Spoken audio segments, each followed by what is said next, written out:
Inkuru nziza Yesu Kristo nkuko twayandikiwe na Matayo mweranda. Nyahazwa Mukama. Muri irya minsi Yezu yaciriye uyu mugani ishengero ry'abantu ati: ubwami bw'ijuru busa n'agatete k'isinapi umuntu yateye mu murima wiwe. Ni gato mu zindi ntete zose, ariko gakuze gasumba izindi mbuto zose zirimwa, kikaba mbere igiti kinini. Inyoni zo mu kirere zikaza kwarika mu mashami. Abacirundi mugani ati: ubwami bw'ijuru bungana nk'umwambiro umugore yakiriye agasuka mu ngero z'ifu zitatu gushika vyose bikakame. Ivyo vyose Yezu yavyiganiye ishengero mu migani, kandi ntaco yababwira atakivuze mu migani, kugira ngo iryavuzwe n'umuhanuzi ritahe ngo: iryo nzovuga rizoza mu migani, nzohishura ivyanyegejwe isi itararemwa. Dushimagize iyi nkuru nziza ya Kristo. Umukama Imana mu kuvuga arakunda gukoresha cane imvugo nshushanyo, canke umukama agashushanya nyene afatiye kuri ibi dusanga tubona mu buzima bwa misi yose biremwa nyene yaremye, canke umukama akavuga ashushanya muri iyi mvugo y'imigani twumvise. Ingene Yezu tumuzi akunze kuyaga afatiye gose akoresheje imvugo nshushanyo. Muri ibi bihe kenshi tuvuga imvugo y'ivy'ubwenge bwo mw'ishuri, y'ivy'amaconcept. Ariko aho hambere baravugisha cane le symbolisme,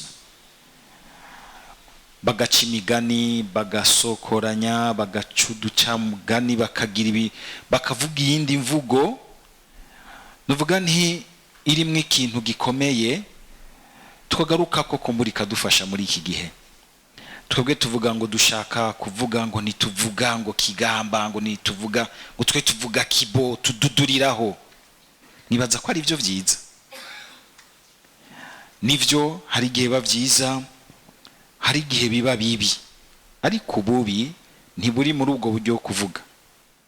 Oya, ububi bunyegeje mu mutima w'umuntu ashobora gukoresha iyo mvugo nogira nti nubundi ashaka kubiba ikintu kibi, canke ariko ararondeza ikintu kibi. Ariko ni imvugo nziza irimwe ibintu vyiza vyinshi nagomba tugaruke ko tuzirikana. Ubwa mbere murumvise ingene Yezu Kristo mu kuvuga akoresha imvugo y'imigani. Nk'ubu arafasha ubwami bw'Imana, vyo tugora kumbure gutahura ubwami bw'Imana nk'aba bantu bo muri iki gihe ca Yezu, cyo kimwe na twebwe. Nk'ubu tuvuze tuti ubwami bw'Imana, nari kuhavugira ibintu byinshi muca muvuga ngo ngiye muri politike. Ubwami bw'Imana, tuvuze ubwami bw'Imana nk'iki gihe ca Yezu bavuze ubwami bw'Imana, nibaza ko mu mitwe y'aba bantu ayagira haca mwiki. Nk'ubu tuvuze ubwami bw'Imana, ubwami bw'Imana mu Barundi uyu munsi haci bavuze ubwami, bavuze intwaro, fata intwaro nyene, kuko Imana n'umutware mwiza azabo yaremye akabatwara kugira ngo abaragire mu bwatsi butotahaye, abashikane mu buninahazwa bwiwe, abagire ininahazwa bwiwe. Mwumvise ingene Imana iri kwirahambarira Israeli muri iyi nshushanyo kandi Yeremiya yaduhaye y'uyu mukanda. Mu nyuma Imana yabimusiguriye iramubwira iti: nkako nanone nkuko umukanda wihambarira ku mafyigo y'umuntu, niko nari natumye umuryango wose wa Yuda kwihambira kuri jewe. Ni jewe umukama mbivuze, kwari ukugira ngo bambere igihugu niharije izina ry'itazirano. Izina ry'itazirano. Hari abantu barumva tuko turavuga ngo Mana y'Israeli, ngo yango nimuvuga Imana y'u Burundi. Imana y'u Burundi imeze gute? Higeze twisho Mana y'Israeli, tuvuze Imana y'Israeli. Israeli no kuvuga igihugu c'Imana. sijya Israeli irigwiranigana igwana n'abanyapalestina, oya. Nukuvuga nabo bantu bose, ni igihugu cyose, n'umuryango wose w'abantu bagomvye kugengwa n'Imana, kugendera ku ngingo z'Imana nk'ibwirizwa shingiro y'ubuzima bwabo, bakagengwa hamwe duha tuvuga ngo Yezu n'umugenga, bakareka Yezu akababera umugenga, bakubakira ubuzima bwabo ku valeur y'Imana, valeur ava mu ijambo ry'Imana. Abo rero bacika igihugu cy'Imana. Israel yari ifise iyo mission, kandi iyo twese dufise ngo babe izina ry'itazirano. Urumva yuko na wewe Imana yaguteye iteka ringana gutyo. Mana ya Joanita, Mana ya Caritas, Mana ya coordinateur wa Radio Maria, urumva wo bijyo Imana yo ryohererwa yitiriwe wewe.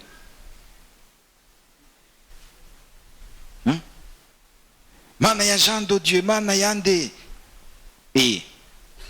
kuba mu bucuti n'Imana kuko yakwihambiriye ko nawe ukayihambirira ko, hakagira igihe bakubonye bumva boni nahaza Imana, bumva bayicambigwa, bumva bayinezererewe. Murumva ko dufise mission itoroshe. Nibyo twemera mu ibatisi igihe twakira mutima w'Imana, mutima tugenze.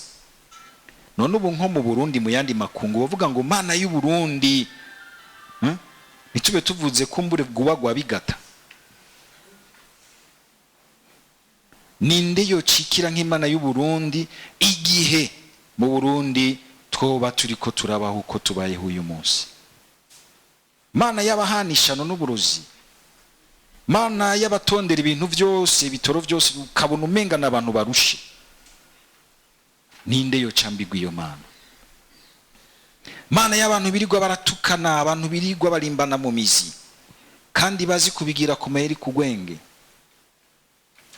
Ninde yo cambigwa iyo Mana? Dufise mission ikomeye cyane kuko twemeye kwakira mutima w'Imana. Igihe tutacihambirira ku Mana, ku ngingo zayo, ku ntumbero yayo, twebwe nyene twikura ku iteka rikomeye cyane. Twikura ku iteka rikomeye gose ryo kwitwa abantu b'Imana, kuko ducika itazirano ry'Imana, ariko kandi Imana nayo ikatwambika ubuni nahazwa bwayo. Ariko siko twabigendeyemwo. Amajambo yagarutse nukugira ngo nubundi atugarukane ngaho, kugira ngo iwacu aha twavuze ko dushira Imana imbere, by'ukuri tuyumva imbere, aho mbere muri ubwo buzima tubango bwa misi yose.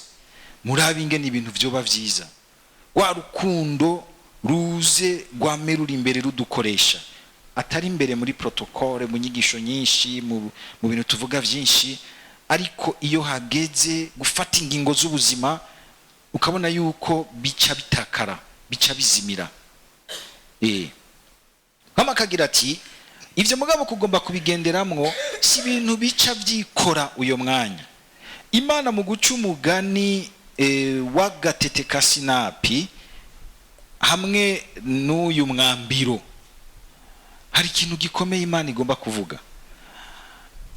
Uyu munsi dufise abantu baguma twigisha cyane Imana y'ibitangaza, Imana y'ibintu bikomeye bimena amaso, Imana y'ibintu ukamenga hari ahantu menga iri kwiragenda ntikiri Imana y'ubuzima busanzwe bwa misi yose.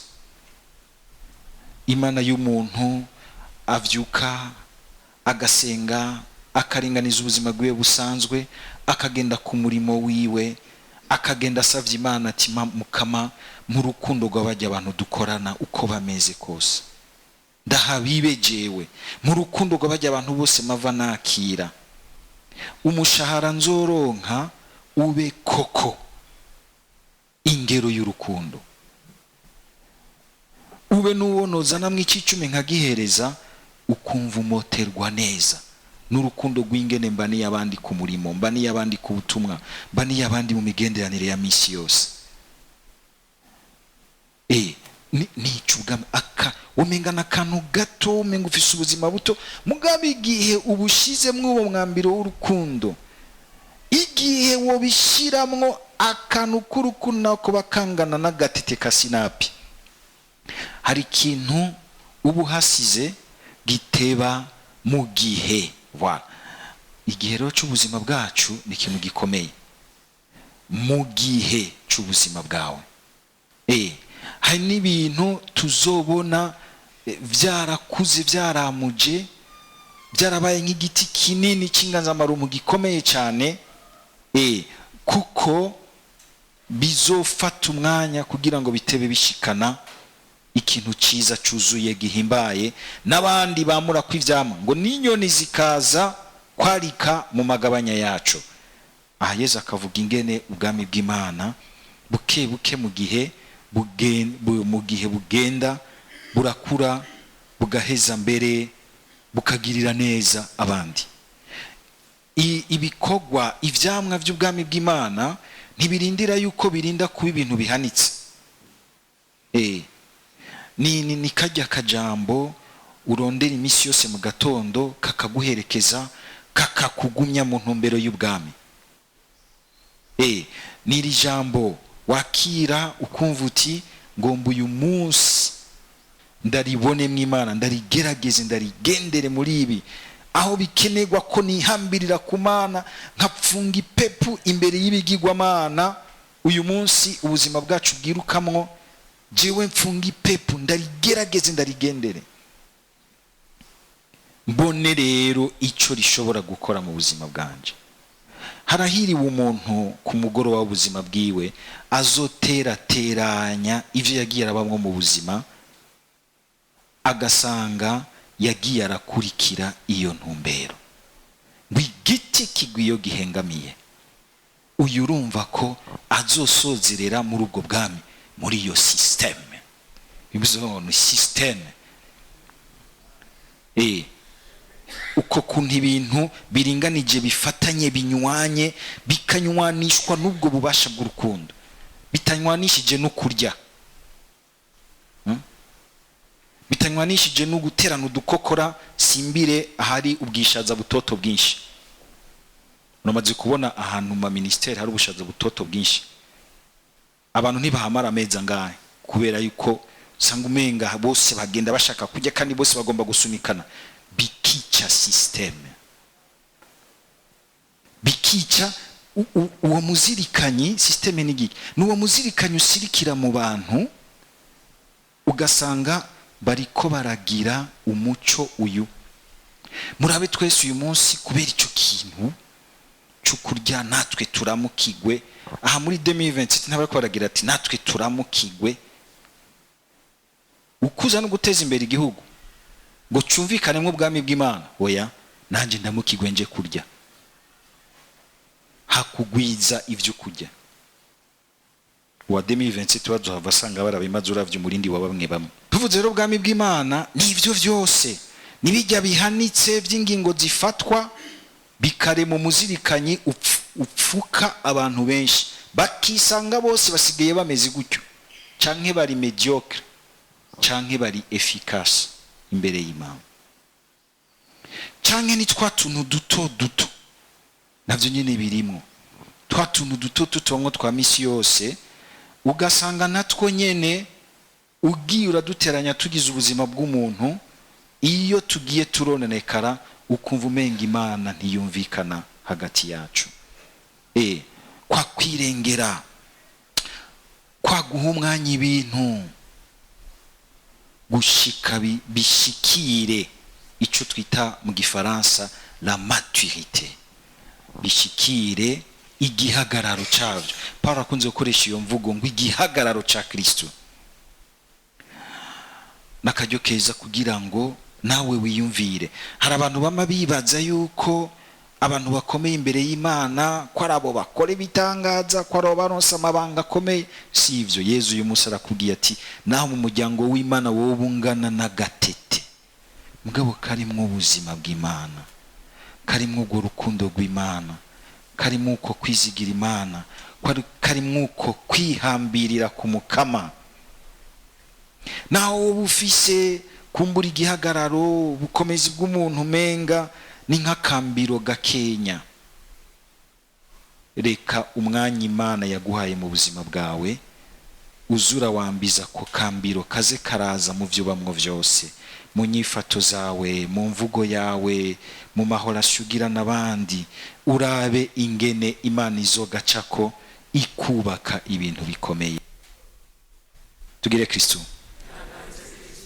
Urabe kuvaho mumenyaniye na Yesu, kumva urafashe ingingo yo kumwihambirirako, kuko nawe akubwiye ati nanje narakwihambiriyeko. Urabe ico gihe hamurabaho ugeze uyu munsi, uze urakurikirana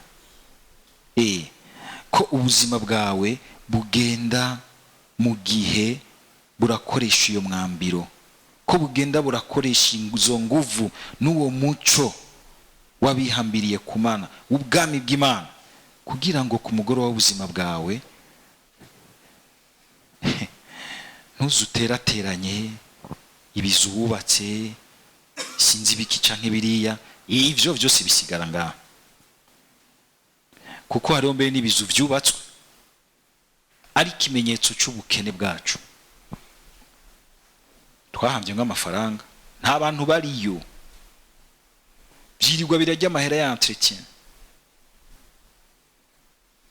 byari gushobora kuba biriko biragirira neza ubuzima bw'abantu.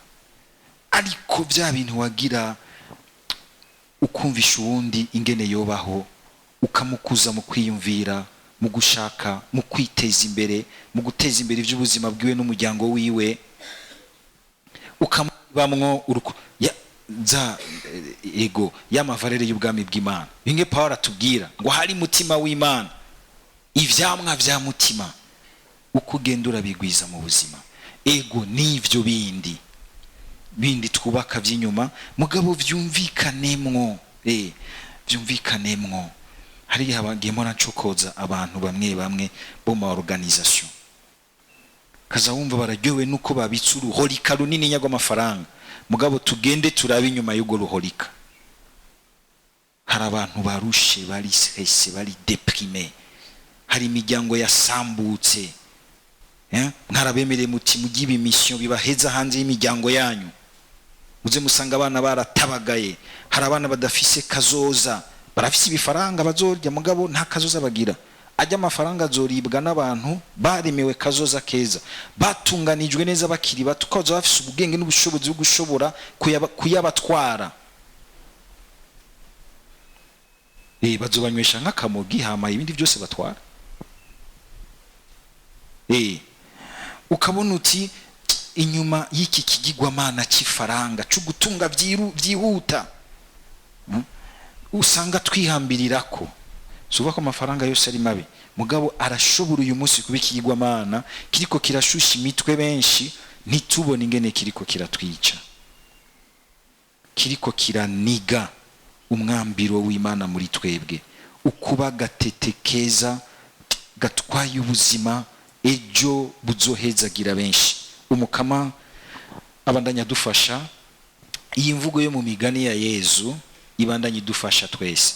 Yezu aravugira mu migani kubera ari umuntu yuzuye urukundo, si umuntu adudurirako, si umuntu atwarira hejuru. Aravuga ku buryo abwira ubwenge bwawe, akabwira umutima wawe. Uyu munsi dushaka imvugo z'abantu bari paresseux, badahamagara ubwenge n'umutima. Kuko avuze aciye mu migani uca ugomba kwiyumvira uti mbega yavuze iki, ashatse kuvuga iki, kandi wamara kugitora ukumva kiyagira umutima wawe. Mwinde wa muruzano oya, mundi akaza akakubwira mu mvugo kumbure ikishije ibintu kure, kubera kubaha. Yezu arubaha abantu, Yezu arakunda abantu, ko aramuronse kumwe abitubwira ejo ni intabonwa y'ubuzima. umukama dufashe kugira ngo tugaruke ngaho. Ego nivyo hari igihe kumbura imvugo bikenerwa yuko iba nugira nti iyizana ibintu n'ingoga, ariko ntivyamaruko. Cyane cyane yari imvugo iyagira benshi, bigasaba yuko ikoresha ishushanyo kugira ngo umwe wese azari yumviriza mu mvugo y'ijambo ry'Imana, yiyumvirize mu cy'Imana iri kwiramubwira muri uyo mwanya. Na cyane cyane rero dusaba umukama aduhe mutima wo gutahura ingene Imana ivuga iki bitubwiye, kandi nibivuga yuko byose ucu bitahura aho nyene ubwo nyene. Tugire Kristo. Mwumvise Yeremiya, Imana yamubwiye iti twara umukanda hariye. Aho maze imisi myinshi ntazi icyo Imana igomba kumubwira. Nibaza yuko Yeremiya hageze gakibaza ati bijya bintu Imana yambwiye byari byayicanze yabyigiye mukanda.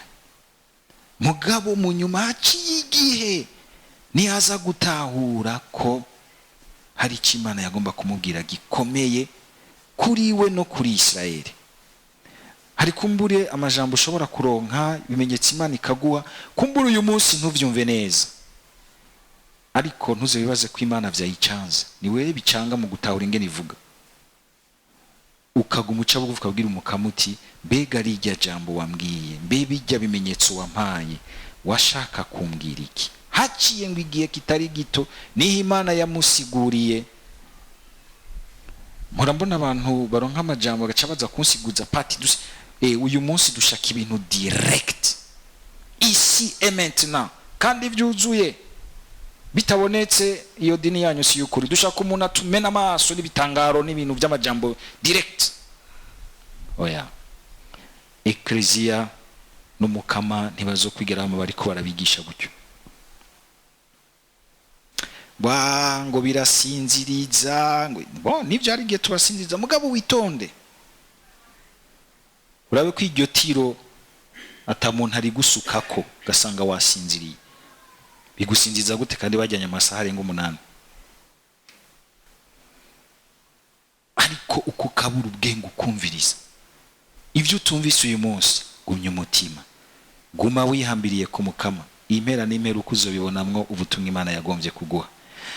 Ndasaba umukama uyu munsi kugira ngo amajambo Imana yabahaye ukucanke kuriya mu maretraite, mu recollection canke mu bindi vyose, muza murayisaba mu ijambo,